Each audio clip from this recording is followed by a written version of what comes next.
Hello, thank you for joining us today. My name is Oliver Braubach, and I'm a senior manager at Akoya Biosciences. Today, I will speak to you about a technology, the Codex technology, and I will show you how some of our experiments can be used to broach or to investigate the new frontier of cellular identification with a concept that we call single-cell spatial phenotyping. So I'm going to start right off with speaking about a Codex experiment in which we're doing this thing that we call single-cell spatial phenotyping. Full disclosure, it is what you think it is. It is phenotyping cells with single-cell resolution, but single-cell spatial resolution. And this, what I'm going to speak to you about next, is an example of a Codex experiment. This is one of my favorite images that we have acquired with the Codex system. Essentially, I think this recapitulates, or this really captures the essence of single-cell spatial biology. What you see here is a breast cancer tissue. It's about 2 millimeters from top to bottom and about 3.6 millimeters from left to right. And it's labeled with 4 markers, DAPI, lamin B1, E2F1, and ECAT heron. Now, when we zoom in here, we can see a lot of individual cells. That, in a sense, is single-cell resolution. Even better, we can see the ultrastructure of certain cells. You have a nucleus here, you can see my cursor. You have a nuclear envelope in red, and you have a plasma membrane. This is single-cell biology. You see every single cell. That's the gist, that's the essence of this type of experiment. You have to identify every single cell on a piece of tissue.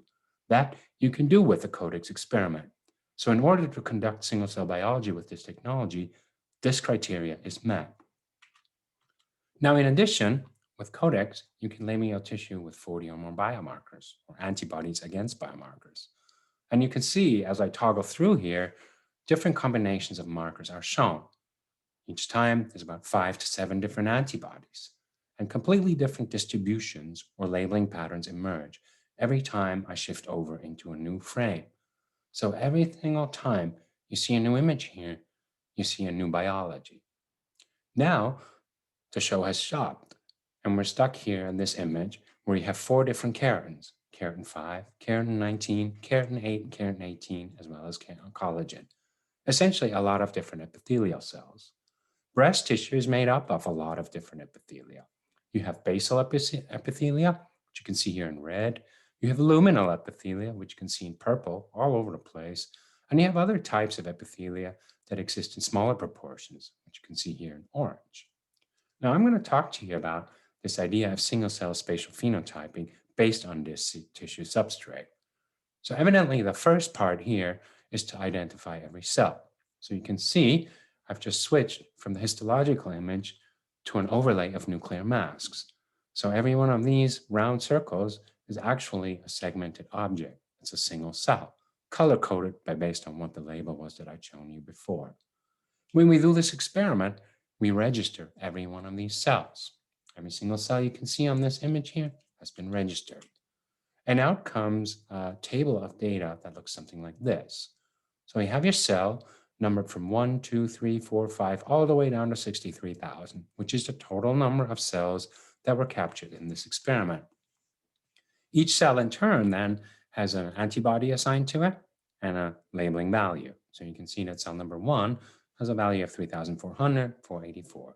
This essentially tells you whether or not a cell is labeled with an antibody or not, or if it is weakly or strongly labeled. So in a sense, and if you're familiar with single-cell RNA-seq data or even flow cytometry data, you should recognize this data format. It's just a raster. Every cell has a combinatorial biomarker expression profile. This is the gist of phenotyping. Each cell will have unique expression biomarkers. Depending on how similar these combinations are, that's how these cells eventually end up being clustered together. And you can see that here in this t-SNE plot that I'll speak to you about a little bit more. The one thing, though, that is different between a Codex result, this type of spatial biology result, and single-cell RNA-seq or flow cytometry are the X and Y coordinates. Every cell has an X and a Y coordinate, so we know where they are. This cell down here is registered, both for its phenotype, morphotype, and its spatial location. The same holds true for every other one of the cells on this tissue. So in total, we labeled this tissue with 36 biomarkers, We looked at 63,000 cells. What we did then with these data is we clustered the data. So we ran unbiased clustering, and we identified about 12 different cell phenotypes. You can see they're captured here in this tissue. Every dot is one of the single cells that you can also see on this tissue. And the color code shows you a different cell phenotype. Now, I'd like to draw your attention in particular to this little red area and this little orange area. These are two small groups of cells. You can see them over here on the right-hand side as well. So in a sense, there are 546 basal cells. That's less than 1% of the total population. In addition, there are 44 luminal cells that are labeled with keratin 8 and keratin 14. This is a relatively unique cell type that was first described by Kai Kessenbrox at UCI. And you can see that in this particular tissue, this cell type is less than 0.01% of the total population. That's really not a lot. Yet, we are able to detect this cell type based on clustering algorithm. And we can see it clearly has its own expression profile. So you can see, for example, this cell expresses TFAM, a little more than a regular basal cell. Beta-catenin is expressed in this cell as well. But other markers, such as, as smooth muscle actin, obviously is not expressed. So the cell sticks out both in clustered data and in a heat map. But if it wasn't for the morphological data, you probably still be skeptical about it. It's like, less than 0.1% of the total population. Is this cell for real? That at least was my initial question to myself. Am I just looking at noise? Am I supposed to believe this result? Well, this is very, very useful when you can go back to having these nice morphological data with single cell resolution. You can look. And if you see, for example, right here, these 3 orange cells, these are representative of this luminal cell type. Once again, less than 0.1% of the total population, but they can be identified by clustering methods. And if we really need it, we have visual confirmation. I can see 3 of these cells here. I can see about 5 or 6 of them here. Another 3 of them within this basal cell cluster right here. You can see them very, very clearly on this tissue. So this is what single cell spatial phenotyping is. Every cell on this tissue is being recorded. Every cell now, you can see them on a tissue and on a tissue, are color-coded and recorded, including this rare cell type that I had just pointed out to you. And once again, for good measure, you can see that same cell type again, and just appreciate how rare these cells are. Less than 0.1% of the total population, yet I was able to find them. So this is where I like to take a pause and I like to consider this, because what we're looking at here is a tissue that's 2 millimeter by 3.6 millimeters. That's a huge bit of tissue, 63,000 cells. The question is, what are the odds that you actually find this cell? And what are the odds that this cell actually means anything? Is there a clinical relevance? I do not have the answer to this question. But what I do know is that we discovered these cells based on Codex experiment, in which we can look at a whole tissue at single cell resolution, using ample biomarkers to conduct phenotyping and therefore register all kinds of different cell types on this tissue sample. So this brings me to the next portion of this talk. And what I would like to talk to you about now is the Codex advantage.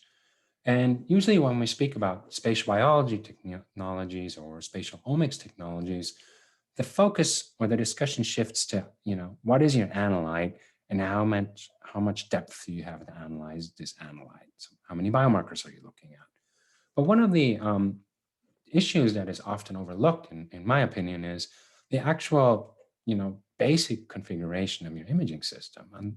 And one aspect that we find is very important is to have unrestricted access to your whole tissue. That means you need to be able to image your whole tissue without any barriers or interruption, and you need to do so with single cell resolution. That is a very simple part of the Codex advantage.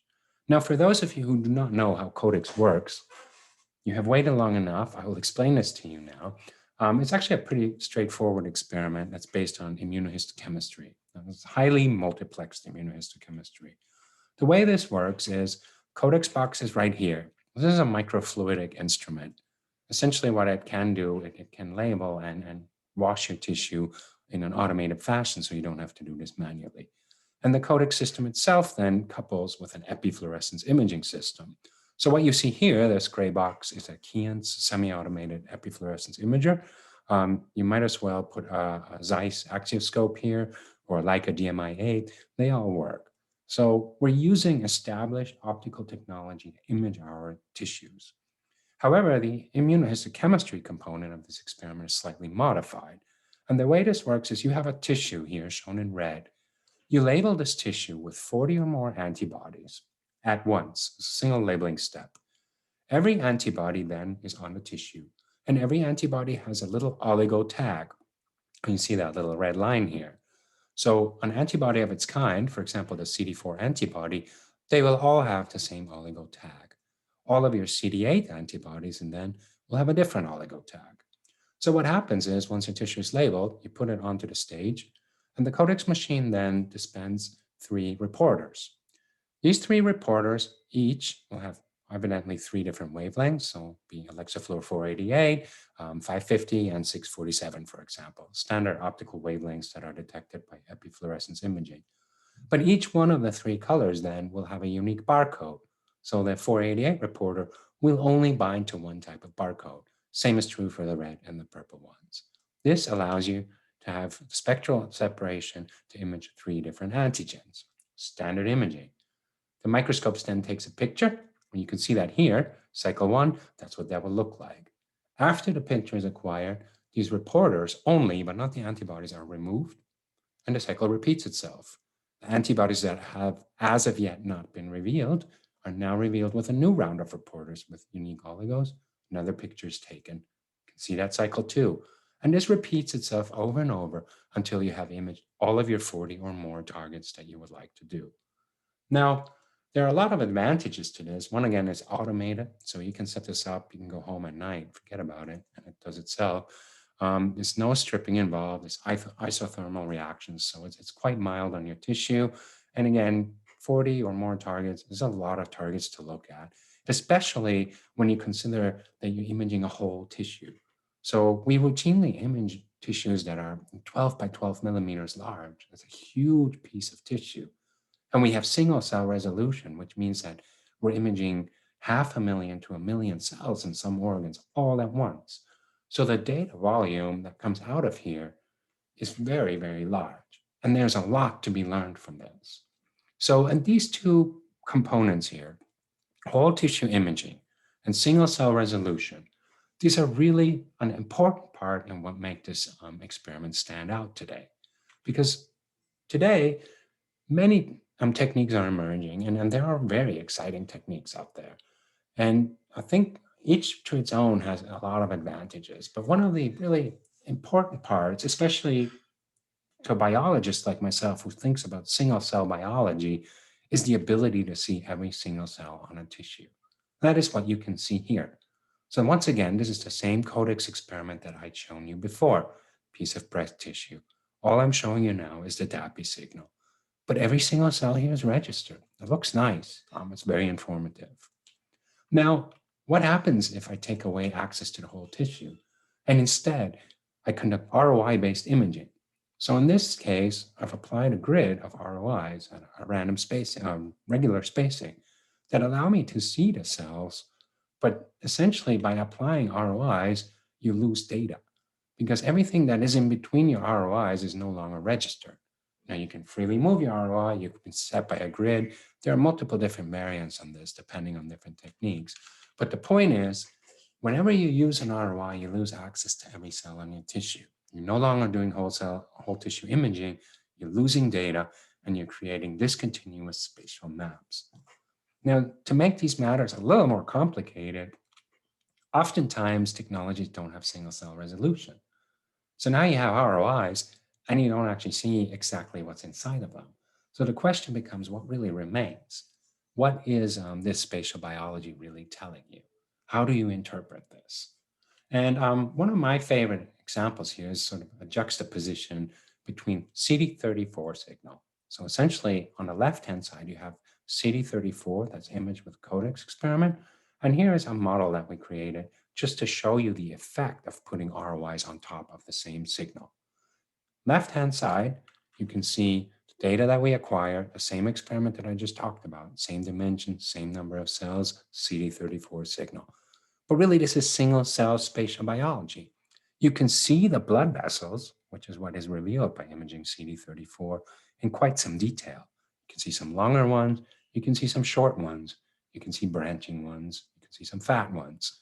You can see stronger expression of CD34 and weaker expression. Overall, you have a very good idea of what the vascular makeup or morphotype in this tissue section is. Now, if you were going to interpret this ROI grid here, same area, you have about 1,400 ROIs in here, the same signal analyzed, just an average intensity because we took away the resolution. You don't really have this single cell biology or this precise morphology of your tissue anymore. Much rather, you are now looking at a spatial approximation. Now, this is okay if you're looking at regional distributions of many biomarkers, for example, in transcriptome imaging. But in some cases, it becomes very difficult to interpret. For example, in immuno-oncology. Immuno-oncology is a study of the tumor microenvironment in some sense. And we know that immune cells behave very strongly with each other. That means that one immune cell being next to one another influences the behavior of that said cell. You need to be able to see every cell in order to fully understand what's going on here. And that doesn't seem to be that easy to do if you do not have single cell resolution and whole tissue access.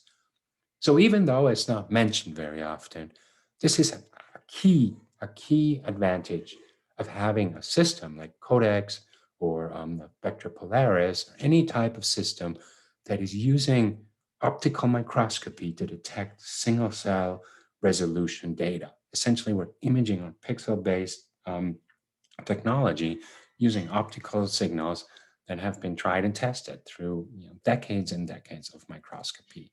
That gives you the full granularity and the full insight into a tissue that you require to conduct single-cell spatial biology.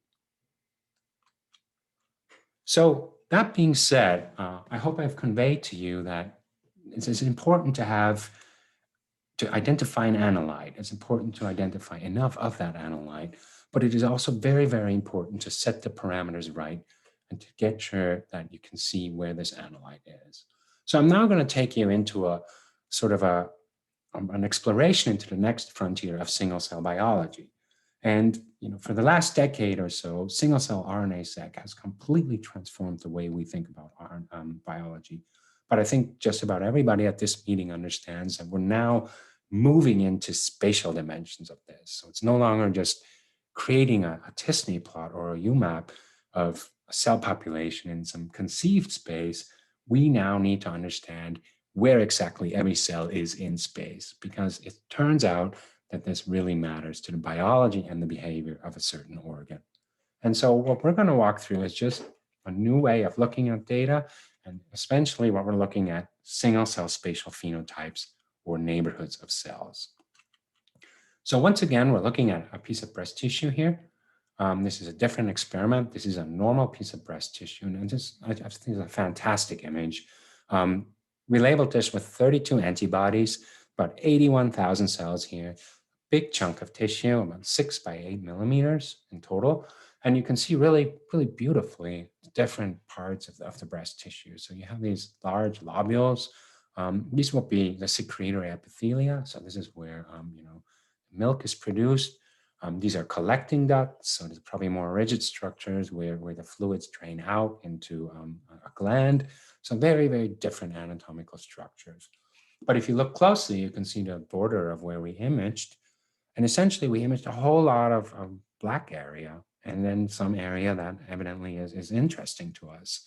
That is in some sense, the luxury of doing whole tissue imaging. We capture everything. Turns out there's a lot of connective tissue. I don't have the markers displayed here right now, but there's a lot of vimentin in here. There's a lymphatic system here. There's fat cells in here. There's a lot going on. But we'll just focus now on these lobules and collecting ducts. So because every cell is recorded, we can conduct a thorough spatial analysis with single cell resolution. So every cell has an expression pattern of the antibodies. So you can see these representation here. Each one of these is an antibody, and you can see these heat maps show how the biomarkers are expressing across the tissue. Now, not every one of these antibodies always works. Different clones work better in other tissues. Some of them have non-specific labeling. That is the nature of immunohistochemistry. That is where the observer has to understand what they're working in. This always happens. For example, FOXP3 very strongly labeling, connective tissue in other parts of this area. Probably not a marker you would include in your analysis because this clone is recognizing that it's something that it shouldn't. That happens often in immunohistochemistry, and that is something to be aware of. But by and large, combining these data allows us to take a nice overview of what the population looks like and then break it down into its subcomponents. This is cell phenotyping. So 14% of this entire tissue are basal cells, 28% are luminal cells. We found 3 different types of fibroblasts, each at about 8 to 9% of the total population. Surprisingly, there's a whole lot of CD8 cells in this tissue. This was a surprise to us, as to our collaborators, because we did not expect normal breast tissue to have that many immune cells in it. This is a healthy proportion of cells. So taking it from here, the question now becomes, what are these spatial phenotypes or cellular neighborhoods, if you want it that way? And I'm going to just give you sort of a visual walkthrough how we see this and then conclude with how that may matter today. So here's the same tissue. All of the different cell types have been annotated now based on their phenotypes. And here's a little bit of a closer look. And you can see there are a lot of cells, a lot of different cells are clustered together. So what we're interested in really is to map out the relationships between all of these cells. So what you can see here is a Delaunay triangulation, which is a mathematical approximation where we ask essentially an algorithm to draw closest space between 3 cells, essentially drawing a triangle each time. You can see there are a lot of different triangles in here and a lot of different connections. But you can cluster these data and you can analyze these data and you can produce something that's called a cellular neighborhood. And I'm going to walk you through this because it's an interesting concept. So what you can see here in this graph, there are 9 different neighborhood clusters. Cluster number 1, this blue box here, has a likelihood of about 40 to 50% that any cell within this cluster will be next to the cell phenotype that is red, which is a CD4 T cell. So let's look at cluster number 1. The cell that we're interested in is the T cell, so that's our model cell. There's a more than 50% likelihood that this T cell will be next to another T cell, a CD4 T cell, I should say. And you can see that across the board, each time sort of the middle T cell is always surrounded by other T cells.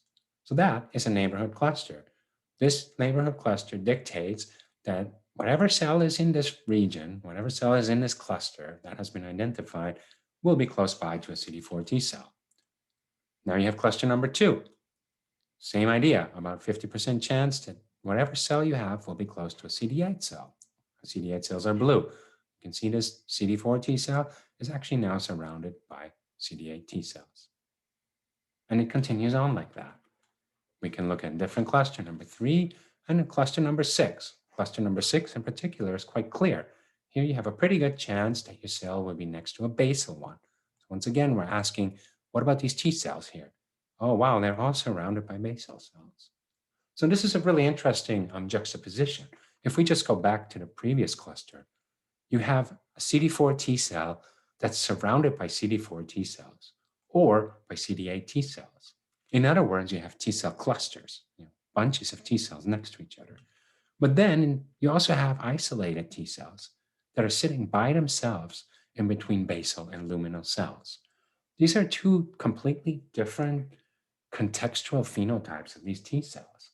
The question emerges, how does this affect this T cell? Why is this T cell here? What is it doing there? There's no vasculature anywhere nearby here. What is it doing there? How are the basal cells affecting this T cell?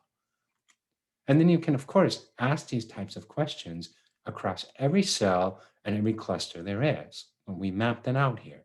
And just to point out one more, for example, cluster number 7, probably the most important cluster in the breast tissue because it has luminal cells. Remember, the luminal cell type is the most prominent one. You can see that oftentimes we find T cells They're just stuck in between these luminal cells. What are they doing there? We don't know. But it is almost certain that whatever cell-to-cell contacts these cells have, may or may not have, or whatever sort of immediate signal they have with each other, is going to be different than what's going on in cluster number 1, where our T cell is actually surrounded by like types of cells, by the same type of cell.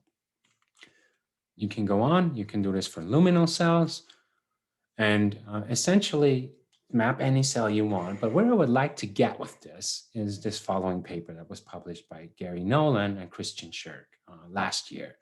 And really, the idea of mapping individual cells in their neighborhoods is nice in principle. But what does it tell us? What does it mean? I do not know the answer. But I encourage you to read this paper because this paper pioneered this concept of cellular neighborhoods and orchestration between cellular neighborhoods. And what Christian and Gary did in this paper, they did a very similar analysis to one that I'm just showing you in colorectal cancer. And they had shown that different compositions of not only cells within a neighborhood, but entire neighborhoods, as they're interacting with each other, they very much determine how a tumor will behave. Will it be an aggressive tumor? Will it not be as aggressive? And ultimately, how will the patient who's carrying these tumor, how will they fare? So it is no longer a question whether or not a T cell is a CD4 T cell or a CD8 T cell. The question today has become, where is my T cell? Who is it talking to? And hence, what is it doing?